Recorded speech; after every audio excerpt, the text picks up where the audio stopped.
இன்னும் நீங்கள் நித்யாஸ் கிச்சன் சேனலை சப்ஸ்கிரைப் பண்ணலனா கீழே இருக்க ரெட் கலர் சப்ஸ்கிரைப் பட்டனை கிளிக் பண்ணிக்கோங்க.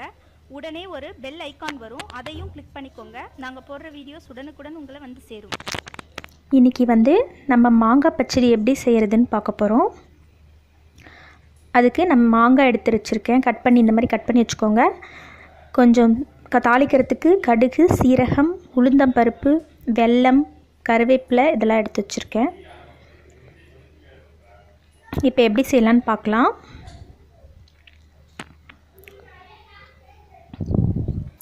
அடுப்பில் ஒரு வானல் வச்சுக்கோங்க. அதில் கொஞ்சமாக ஆயில் விட்டுக்கோங்க. ஒரு 3 ஸ்பூன் அளவுக்கு ஆயில் விட்டுக்கோங்க.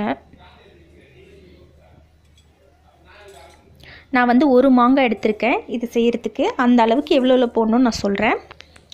ஆயில் நல்லா ஹீட் ஆனதுக்கப்புறம் அதில் கடுகு போட்டு தாளிச்சிக்கோங்க.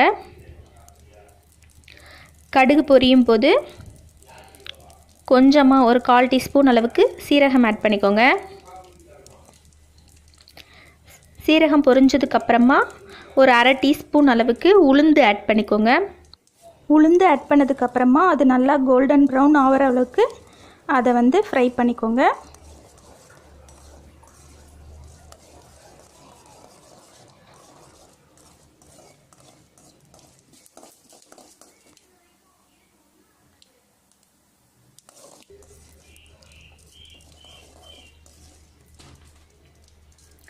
உளுந்து அந்த மாதிரி ஃப்ரை ஆனதுக்கப்புறம் அதில் நம்ம கட் பண்ணி வச்சுருக்க மாங்காய் ஆட் பண்ணிக்கோங்க.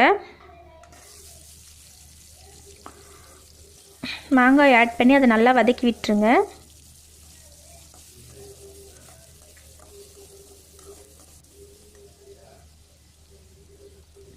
அது வதக்கும்போது கூட கொஞ்சம் கருவேப்பிலையை சேர்த்து அதையும் போட்டு வதக்கிக்கோங்க.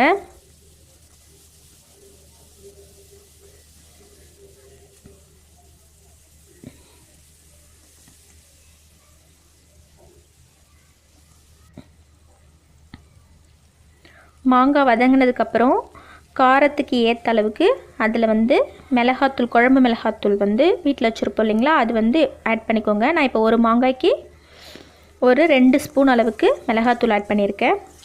சிம்மில் அடுப்பை வச்சுட்டு அதை போட்டுட்டு வதக்குங்க, இல்லைனா அந்த மிளகாத்தூள் தீஞ்சு போயிடும். இந்த மாதிரி எல்லாத்துலேயும் மிக்ஸ் ஆகிற மாதிரி வதக்கி விட்டுட்டு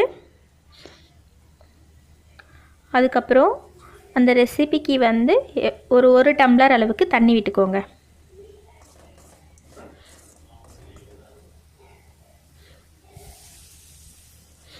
இந்த அளவுக்கு விட்டுக்கோங்க. விட்டுட்டு நல்லா மிக்ஸ் பண்ணி விட்டுருங்க.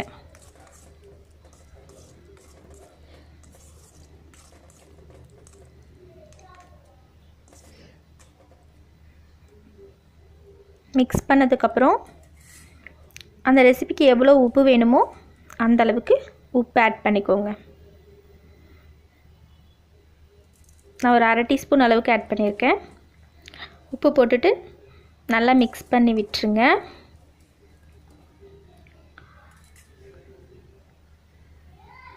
இப்போ அந்த மாங்காயில் நல்லா கொதி வரும். இந்த மாதிரி கொதிக்கிற ஸ்டேஜில் அடுப்பை மீடியமான ஃப்ளேமில் வச்சுட்டு மூடி வச்சுருங்க.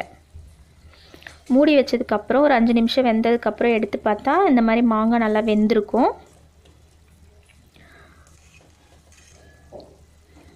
மாங்காய் வெந்துடுச்சான்னு செக் பண்ணதுக்கப்புறமா அதில் நம்ம எடுத்து வச்சுருக்கோம் இல்லைங்களா வெல்லம், அந்த வெல்லத்தை அதில் ஆட் பண்ணிக்கோங்க. வெல்லம் உங்களோட டேஸ்ட்டுக்கு ஏற்ற மாதிரிங்க. நீங்கள் நிறைய இனிப்பு வேணும்னு நினச்சிங்கன்னா நிறைய போட்டுக்கலாம், கம்மியாக வேணும்னு நினச்சிங்கன்னா கம்மியாக போட்டுக்கலாம். ஆனால் முதல்லே போடக்கூடாது, மாங்காய் வெந்ததுக்கப்புறம் தான் போடணும். போட்டுட்டு இந்த மாதிரி நல்லா மிக்ஸ் பண்ணி விட்டிங்கன்னா அந்த வெள்ளெல்லாம் நல்லா நீந்து வருங்க. நல்லா டார்க் கலரில் நல்லா ரெட்டிஷாக நமக்கு கிடைக்கும்.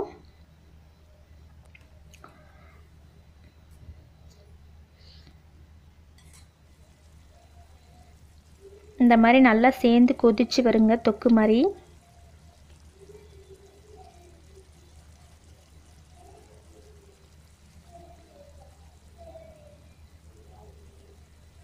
அடுப்பை மீடியமான ஃப்ளேமில் வச்சுட்டே வேக விடுங்க. வெல்லம் போட்டதுக்கப்புறம் மூடி வைக்காதீங்க, திறந்தே இருக்கட்டும். ரொம்ப குழஞ்சிரும். நல்லா வெந்து மூடி வச்சிட்டோம்னா ரொம்ப குழஞ்ச மாதிரி ஆகிடும். அதனால் திறந்தே இருக்கட்டும். இந்த மாதிரி மிக்ஸ் பண்ணி விடுங்க அப்பப்போ. இந்த டைமில் நீங்கள் உப்பு காரம்லாம் கரெக்டாக இருக்கான்னு செக் பண்ணிக்கோங்க.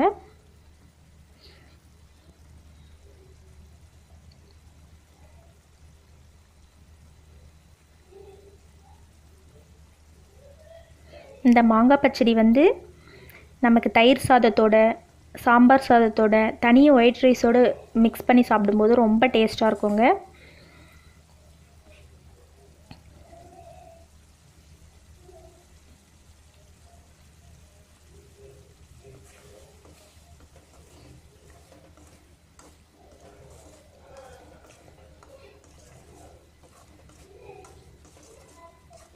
இது வந்து இந்த நீட்டு மாங்காயில், ஒட்டு மாங்கான்னு சொல்லுவோம் இல்லைங்களா, அந்த மாங்காயில் செஞ்சிங்கன்னா ரொம்ப டேஸ்ட்டாக இருக்கும். கொஞ்சம் புளிப்பு கொஞ்சம் இனிப்பு மிக்ஸாக இருக்க மாதிரி இருக்க மாங்காயில் ட்ரை பண்ணுங்கள். அதான் ரொம்ப டேஸ்ட்டாக இருக்கும். ரொம்ப இனிப்பாக இருந்தாலும் நல்லா இருக்காது, ரொம்ப புளிப்பாக இருந்தாலும் நல்லா இருக்காது. அதனால் இந்த மாதிரி 2 மிக்ஸப்பாக இருக்கிற மாங்காயில் ட்ரை பண்ணுங்கள். இப்போ வந்து இந்த பதத்தில் இருக்கும்போது நம்ம அடுப்பு ஆஃப் பண்ணிடலாம். இப்போ நமக்கு டேஸ்டியான மாங்காய் பச்சடி ரெடி ஆயிடுச்சுங்க. நீங்களும் வீட்டில் ட்ரை பண்ணி பாருங்கள். எப்படி இருந்துச்சுன்னு சொல்லிட்டு உங்கள் கமெண்ட் எங்கள் கூட ஷேர் பண்ணுங்கள்.